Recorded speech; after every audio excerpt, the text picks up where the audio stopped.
Current affair है ना, काफी इंपॉर्टेंट है भाई, पूछता है आरबीआई के बारे में बहुत ही ज्यादा जरूरी चीजें देखी हमने, चर्चा करी है, ठीक है ना। तो एक बार फिर से देखो, आवाज नहीं करना भाई, ठीक है ना। देखो आरबीआई में 2025 में कुल जो है ना, कुल कटौती की कितनी गई थी, 125 बेसिस पॉइंट की कटौती की गई थी, ठीक है ना। दिसंबर में 25 पॉइंट की गई थी, और कुल 2025 में 125 बेसिस पॉइंट की कटौती की गई थी। मौद्रिक नीति जो है ना 4 से 6 फरवरी के बीच में बैठक होती है, उसमें ये रेट जो है ना, रेपो रेट 5.25 रखी गई है, ठीक है ना। रेपो रेट जिसमें आरबीआई जो है ना बैंकों को उधार देता है, वाणिज्य बैंकों को। यहाँ पर देखो इसलिए अब जो है ना, यहाँ पर कितना रखा गया है, 5% रखा गया है।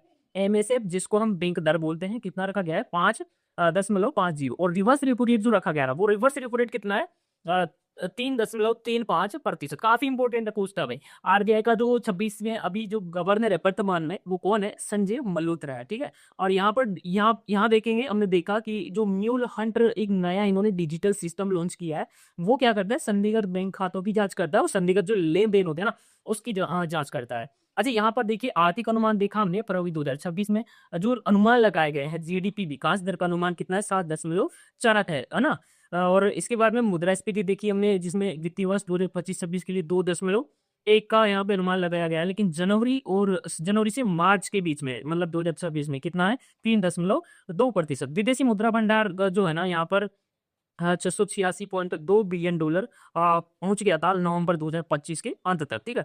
यहाँ पर एटीएम शुल्क आपको पता होना चाहिए कि 23 रुपया है, प्लस जीएसटी सहित। और यहाँ पर देखो आरबीआई का जो नियम का उल्लंघन किया था, ठीक है ना, उसके लिए beta merchants co operative bank पर 3.10 लाख का जुर्माना भी लगाया गया था, ठीक है ना। इसके बाद में हमने देखा कि जो माइक्रो फाइनेंस लोन है, उनके लिए जो परिवार की वार्षिक आय है ना, वो कितनी होनी चाहिए, 3 लाख रुपए होनी चाहिए। इसके बाद में यहाँ पर हमने देखा कि जो डिजिटल फूड करेंसी है ना, 26 फरवरी 2026 को ये लॉन्च की जाती है, पुडुचेरी है, टीयूटी पर आधारित है, ठीक है। और इसमें एक प्रोजेक्ट का नाम है पायलट प्रोजेक्ट, जो प्रधानमंत्री जो गरीब कल्याण योजना है, ठीक है ना, PMGKAY, उस पर आधारित है। इसके बाद में देखो, हमने देखा कि आरबीआई का जो नया डेटा सेंटर है, वो उड़ीसा के भुवनेश्वर में लॉन्च किया गया है। यहाँ पर ये आरबीआई का नया डेटा सेंटर, जिसको हम ग्रीनफील्ड डेटा सेंटर के नाम से जानते हैं, क्लियर। यहाँ देखिए यूएलआई काफी इंपॉर्टेंट है, यूनिफाइड लीडिंग इंटरफेस इसको हम बोलते हैं, ठीक है। तो ये ढेर प्रक्रिया की जो ढेर प्रक्रिया होती है ना, उसको आसान बनाता है।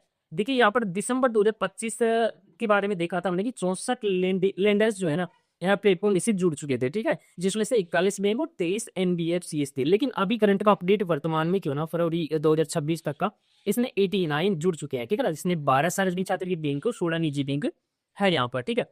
इसके लिए हमने देखा यहाँ पर ये जो ना 12 प्रकार की ऋण प्रक्रिया प्रदान करता है, ULI, unified related interface.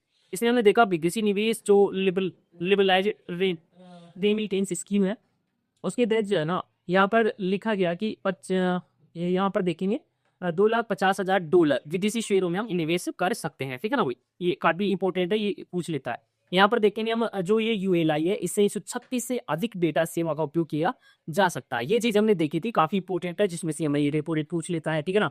Repo rate जो आपके पास में 5.525 है, और यहाँ पर एसबीएफ रेट जो है ना, मतलब स्टैंडिंग डिपोजिट, ये स्टैंडिंग डिपॉजिट फैसिलिटी, ठीक है ना, वो 5% है। और एमएसए जो इसको बैंक दर बोलते हैं 8.50, और स्मार्ट क्रेडिट रेट 3.35। काफी इंपॉर्टेंट है, ये हमने फिर देखे हैं, आरबीआई से संबंधित है ना, आने वाले एग्जाम में काफी इंपॉर्टेंट होने वाला है, ठीक है।